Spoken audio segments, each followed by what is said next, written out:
大家好，我是 Jason， 今天来拆包看看会不会有惊喜。哇，一张限量一支25的 Shockwave 新人卡，欢迎来到 Shake Jason， 一起分享 NBA 跟 MLB 最新最热的球员卡。影片开始咯。哟，各位卡友们 ，What's up？ 继上次我们一起开箱了几个神仙打架的系列之后啊，今天我们要重返荣耀，再次深入棒球卡的宇宙。而且这次的战场，我觉得可以说是专为强心脏玩家设计的。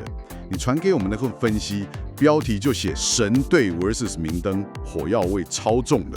真的，你给我们的这份神队明灯攻略实在太有料了，根本是天选之人的剧本。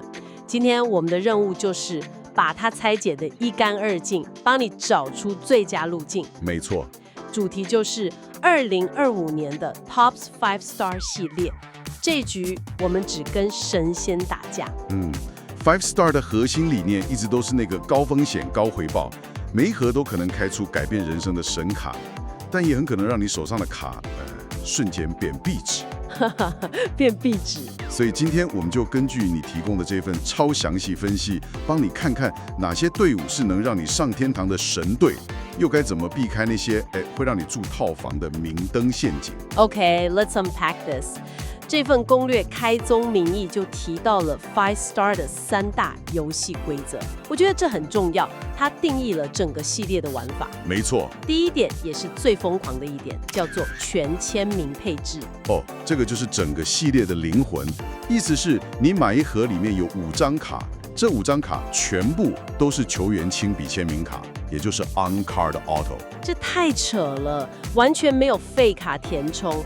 等于张张都是准大奖不像其他系列可能开一整盒才1-2张签名，其他都是你不太想要的普卡。对，但这样做不会让风险变得超高吗？问到重点了，这就是为什么第二点规则这么关键，超稀有基础卡。在5 Star 里面，就像你说的普卡，每一张也都有不超过50张的超低限量啊。我懂了，所以就算你没开到大咖的签名，只要开到一张 Los Angeles Dodgers 的 Shohei Ohtani 限量50张的普卡，搞不好也能让你原地回本。完全正确，它等于提供了一个基本的价值地板。对，它让那个安慰奖变成有价值的小奖，这在心理上跟金钱上都给了玩家一层保障。然后这2点加起来就导向了第3个，也是最终的重点：高风险高回报。价值被高度集中在特定的球队，还有特定的球星身上。这也是为什么你一开始就说这份攻略对买队，就是那个 Pick Your Team 策略的分析这么重要。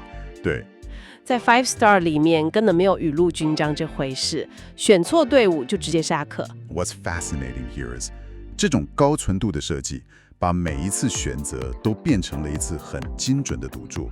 你必须非常清楚你的目标是什么。这也是这份攻略价值连城的地方。说到目标这要看我们能赢到什么宝物了。Here's where it gets really interesting。攻略里这一页神兵图鉴也太帅了吧，根本是圣斗士的圣衣大全，列了一堆看了就让人心跳加速的特卡。这些特卡不只是视觉上的享受啦，他们也直接定义了不同球队的那个价值天花板。有些球队的 checklist 可能就只有基础签名，但有些豪门队伍就是有机会开出图鉴上的每一种神兵。首先是 Golden Grabs 黄金右手，金色墨水签名，顶级球星专属，视觉效果拉满。攻略里放的那张 Elly de la Cruz 真的太好看了，金色签名在卡面上那个立体感，哇，非常抢眼。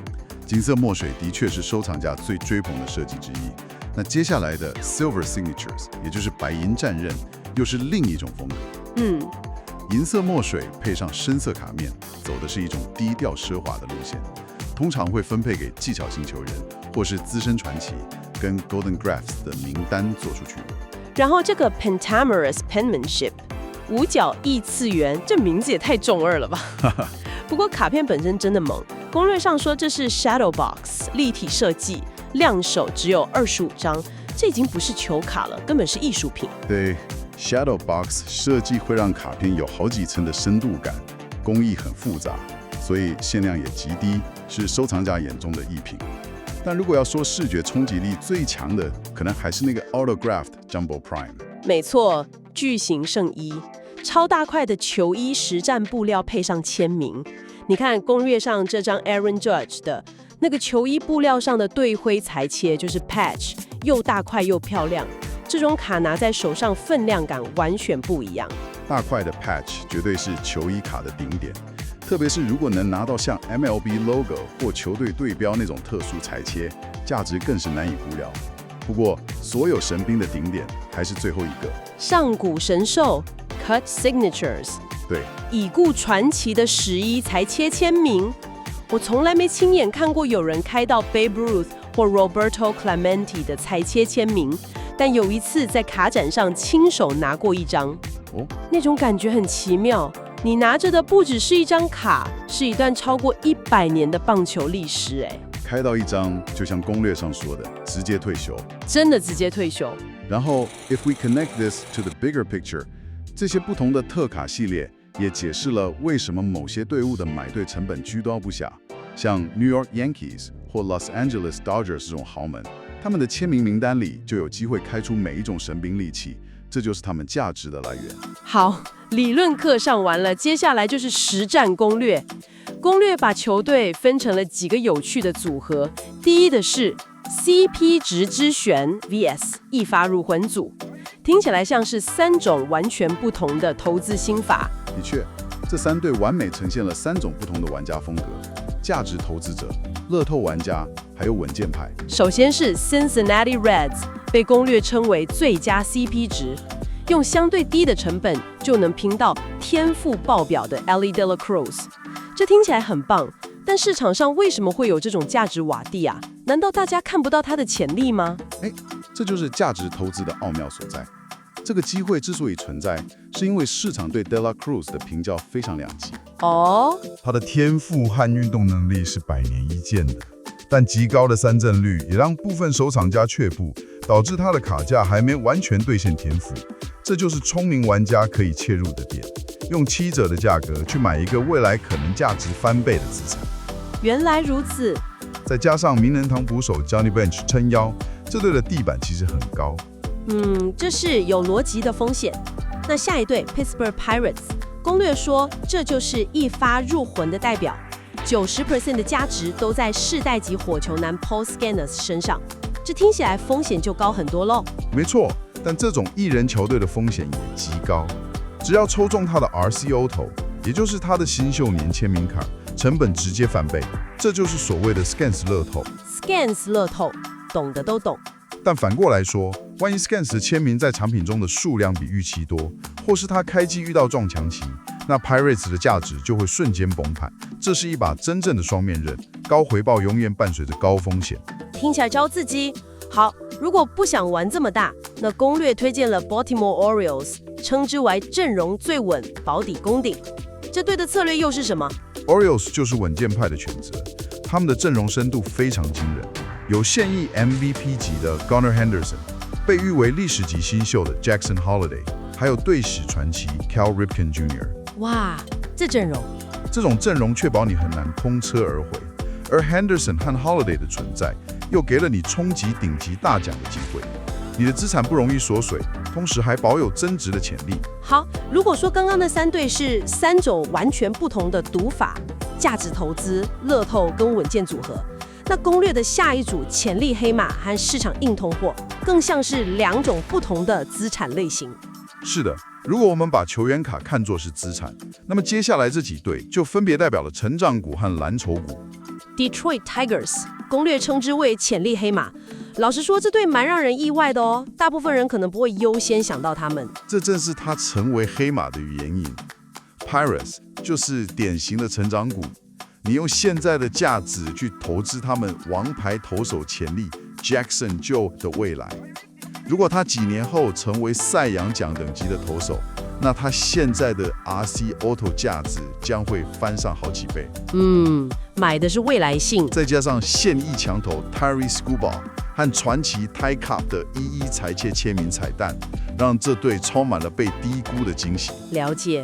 那跟他对比的就是 Seattle Mariners， 情怀无价，市场硬通货。这就是蓝筹股 Ken Griffey Jr. 加上 Ichiro Suzuki 这两位传奇的签名卡，无论市场如何波动，始终保有其核心价值。对，这两个人超稳。他们的球迷基础遍布全球，需求非常稳定，流动性堪比现金。再加上现役门面 Julio Rodriguez， 你几乎不可能在这队开出没人要的卡。这种稳定感听起来真不错。最后是 Kansas City Royals， 单核高回报。这队的价值锚定在超级巨星 Bobby Witt Jr. 身上。这听起来跟 Pirates 有点像，都是赌一个人。有点像，但有着本质上的不同。Bobby Witt Jr. 已经是经过实战证明的 MVP 级球员，他的表现非常稳定。他不是新秀了。对，所以 Royals 的下限比赌新秀的 Pirates 更高一些。当然，入场成本也完全不同。你可以把它看作是已经兑现的乐透，风险较低，但回报依然非常可观。终于来到神仙打架的区域了。攻略的下一页是豪门对决与亚洲热点。这里每一队都是怪物，这里的每一队都代表了市场的不同面向，分析起来非常有趣。首先 New York Yankees 稳健资产，传奇宝库 Aaron Judge 和 Derek Jeter 的签名卡保值性一流，但攻略特别提到，他们最大的价值是拥有最多 Babe Ruth、Lou Gehrig 这种上古神兽的裁切签名机会。不过这种历史底蕴在市场上真的能转化成实际的价值吗？跟大股这种现役话题球星比起来，老球员的卡片会不会比较难卖啊？这是个好问题呀。答案是在 Five Star 这种顶级产品中，历史底蕴的价值会被放大。你买的不只是一位球员，而是整个棒球历史的一部分。这些传奇的名字超越了球队本身，是全球收藏家共同的目标，所以他们的流动性甚至比某些现役球星还要好。原来如此。那接下来的 Atlanta Braves 攻略的评语是实力均衡，中奖率高。这队的策略听起来跟 Yankees 不太一样。Braves 走的是人海战术，他们可能没有像 Dodgers 那样的单一超级天花板，但他们的 checklist 非常深。打线有 Ronald Acuna Jr. 和 Austin Riley， 传奇有90年代闻风丧胆的三巨头 Greg Maddux、Tom Glavine、John Smoltz。哇，三巨头！这代表你开出中上等级奖项的几率，可能比其他队伍都高。接着是 Chicago Cubs， 亚洲热点惊喜回归，金网生态 Shota Imanaga 和苏子成也 Seiya Suzuki， 这很明显是瞄准了亚洲市场。对。Cubs 完美展示了粉丝经济的力量，日籍球星在亚洲市场有着巨大的号召力，这创造了显著的溢价。而攻略提到的最大亮点 Sammy Sosa 回归签名名单，更是直接引爆了90年代的老球迷情怀。这是一次商业和情怀的完美结合。最后，毫无悬念的 Los Angeles Dodgers， 天花板最高，唯一真神。这还用说吗？但我想问的是，他们的价值真的有高到那么夸张吗？还是市场有点过度炒作了？ Dodgers 的价值结构是独一无二的，我认为市场没有过度炒作。首先，他们有 Shohei Ohtani、Yoshinobu Yamamoto， 还有传言中的 Rocky Sasaki、RC， 这3位日籍球星就足以撑起任何一支球队。光是3位就够了。但他们还有 Mookie Betts 和 Freddie Freeman 这2位 MVP， 更别提 Sandy Koufax 这种神级传奇。他们的阵容结合了历史传奇、现役 MVP、顶级国际球星和未来基石，这种深度和广度在历史上都极为罕见。我懂了，所以攻略上那句迷因才会这么经典：钱不是不见，只是变成你更喜欢的样子。买 Dodgers 就是把钱换成梦想。哈哈，可以这么说。好了，我们聊了这么多神队，现在前方高能预警哦！攻略的跑路警报来了，我直接引用上面的金句：有些队伍买了不是等回本，是等往生。 This raises an important question. 成功的投资不只是要挑中潜力股，更重要的是懂得如何避开地雷。这份攻略的价值很大一部分就在于帮你排除了这些风险。攻略把这些队伍分成2类，第一类是签名沙漠市场绝缘体，点名了 Miami Marlins、Colorado Rockies、Cleveland Guardians、Chicago White Sox 和 Toronto Blue Jays。这个市场绝缘体是什么意思？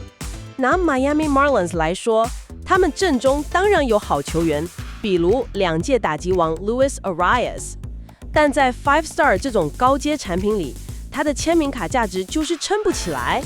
撑不起来。对，你花了高昂的买队成本，结果开到队上最大奖，可能都无法回本。这就是市场绝缘体的意思，他们的产出跟市场的主流价值观是脱钩的。哇，这解释得太清楚了。那另一组期望落空和价值陷阱呢？像是 Minnesota Twins、San Francisco Giants、St. Louis Cardinals、Tampa Bay Rays， 还有 Los Angeles Angels， 这些队伍不是都有一些知名球星吗？这就是价值陷阱的所在。他们有名气的球员，但要么是球星数量不足，要么是卡价已经过了高峰期，或者像 Los Angeles Angels 一样，高度依赖单一球星且存在巨大的不确定性。说到 Angels，Mike Trout 还是很强啊，为什么会是陷阱？问题就在这里。后大国时代 ，Angels 只剩 Mike Trout 一个人苦撑，但他的签名卡近年来有一个致命伤，非常容易开出补季卡，也就是 Redemption。Redemption， 可以解释一下这是什么吗？当然 ，Redemption 对收藏家来说是个痛点。你开到的不是实体卡，而是一张兑换券，上面写着你会得到这张卡。一张纸。对，你得回原厂网站登录，然后等上几个月，甚至超过1年，卡片才会寄给你，中间充满了不确定性。当你花大钱买对，结果开到一张纸，那种感觉是非常差的。So what does this all mean？ 经过前面这么多分析攻略，最后这张全联盟30队战力象限图，简直就是你的最终藏宝图。这张图非常直观，它把 X 轴设定为 CP 值，Y 轴是 checklist 深度，然后把30队都放了进去，一目了然。右上角是神队区，阵容又深 ，CP 值又高。攻略认为这里是最佳甜蜜点，代表是 Baltimore Orioles、Atlanta Braves 和 Seattle Mariners。没错，这些是风险与回报最平衡的选择，攻守兼备。左上角是豪门区，阵容超深，但成本也高，代表就是 Los Angeles Dodgers 和 New York Yankees。这里适合预算充足、追求最高天花板、想要开出传家宝的玩家。右下角我最喜欢的乐透区，阵容较浅但 CP 值极高，像是 Cincinnati Reds、Pittsburgh Pirates、Detroit Tigers 和 Kansas City Royals， 适合想以小博大的玩家。这是你创造奇迹的地方，用一杯咖啡的钱去拼一栋房子的梦想。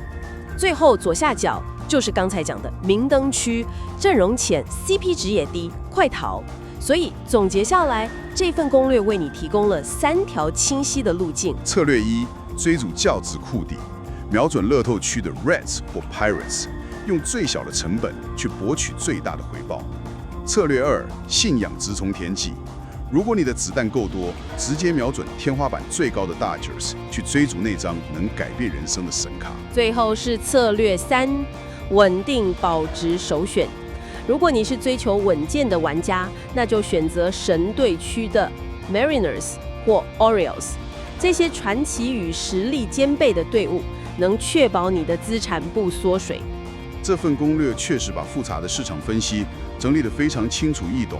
哇，今天这趟 Five Star 宇宙之旅真的太刺激了，从神队到明灯，从神兵到圣衣，希望这场策略分析对你有满满的收获。确实是一次很深入的讨论。如果喜欢我们这种一本正经的干话分析，记得按赞、分享、加关注。你的支持是我们继续研究下一个财富密码的最大动力。这也引出一个值得思考的问题：现在换你当主角了。如果预算只有一发，你会选择哪一队梭哈 all in？ 又为什么？是追求 CP 值的 Reds， 还是赌 Skins 乐透的 Pirates， 又或是直冲天际的 Dodgers？在下面留言告诉我们你的神操作，期待看到大家的分享。我们下次见，拜拜。